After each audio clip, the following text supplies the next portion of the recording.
5 seconds to go.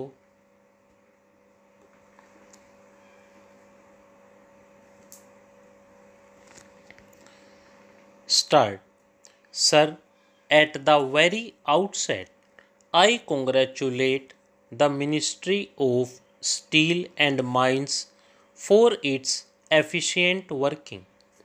There has been in the past propaganda on behalf of the private sector that it alone can deliver the goods, it alone is affection, and that the public sector is notorious for mismanagement, for inefficiency, and for loss of production. Both the things have been exploited by the working of the public sector since the year 1981, and in streamlining the administration of the public undertakings, the Steel Ministry has played a key and crucial role. There has been a mismanagement in this company, and its management was taken over. I am personally of the view that whenever mismanagement is visible in any private sector undertaking, then instead of only taking its management for a limited period, it should be taken over permanently, and it should not be a short and half hearted measure.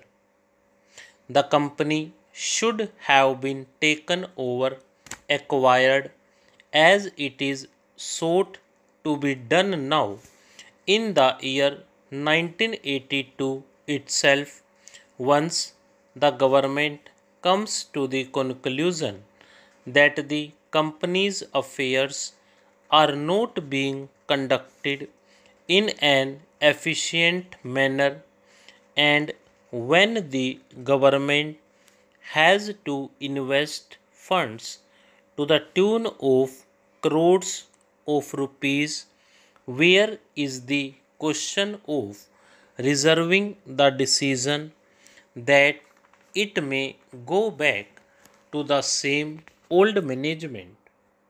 Now, the second thing is that there is a new strategy which is being resorted to by this private business. They somehow or other welcome the takeover of their undertaking, and they start the process of mismanagement deliberately so that the government may be compelled to take it over. They do not invest any money in the renovation of the machinery, which ultimately becomes nothing but a junk, and they would have derived the maximum benefit out of their investment long time ago, and at the time when it is being taken over, nothing worthwhile is left in the undertaking. So, it should be taken over at the earliest stage. We are now talking of commitment to the philosophy of the Constitution. The philosophy of the Constitution means that we are committed to the establishment of an egalitarian society where there would be not only political and legal justice, but there would be economic justice. If we want socialism, it should come in a proper and effective way. Those who have no commitment to the concept of public undertakings, socialism, and working for the underdog should have no place in top management of any undertaking. The difficulty lies in that we are half hearted in these matters.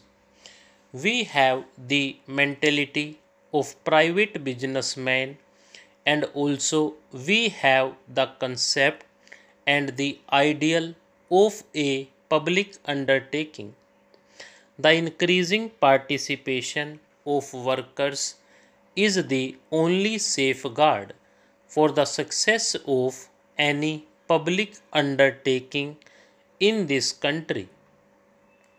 There have been cases of inflated sales and fraudulent transactions about which my honorable friend made a pointed reference. I would submit that the Economic Intelligence Bureau should play an effective role in checking malpractices in such big undertakings. Unless this is done, public undertakings would come in a big way for sharp and hostile criticism from all those who are opposed to the ideology of socialism.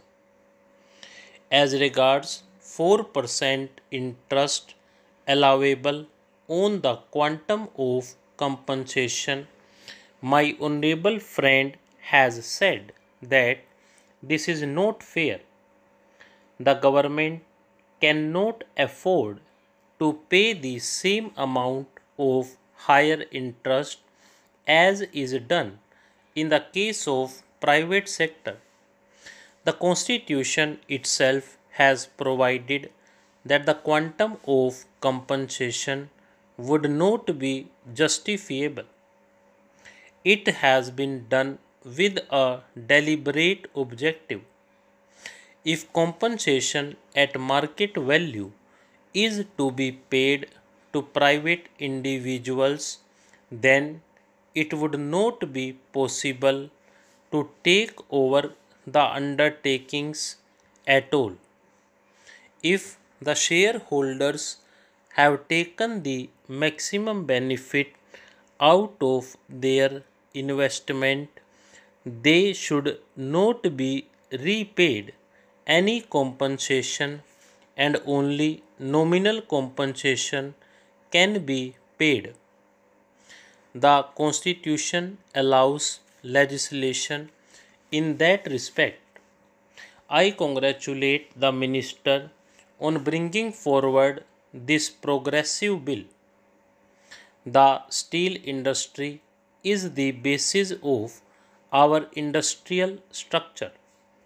In fact, the extent of industrialization of a country is measured by the amount of steel consumed per head of the population. This industrial undertaking, namely the Iron and Steel Company, is a big industrial complex, and it consists of not only an integrated steel plant but also an iron foundry. The company was started initially after the First World War, and by 1952 it had increased its capacity to 1 million tons. But the decline in the fortunes of the company started million tons in the 60s, and by 1963 the production had gone down to 1 lakh tons per year, that is 13% of its rated capacity as stated by the Honorable Minister. In fact, its production had reached a figure of 8 lakh tons. From that, it came down to 1 lakh tons, which was a result of the rotten management and the low price of steel.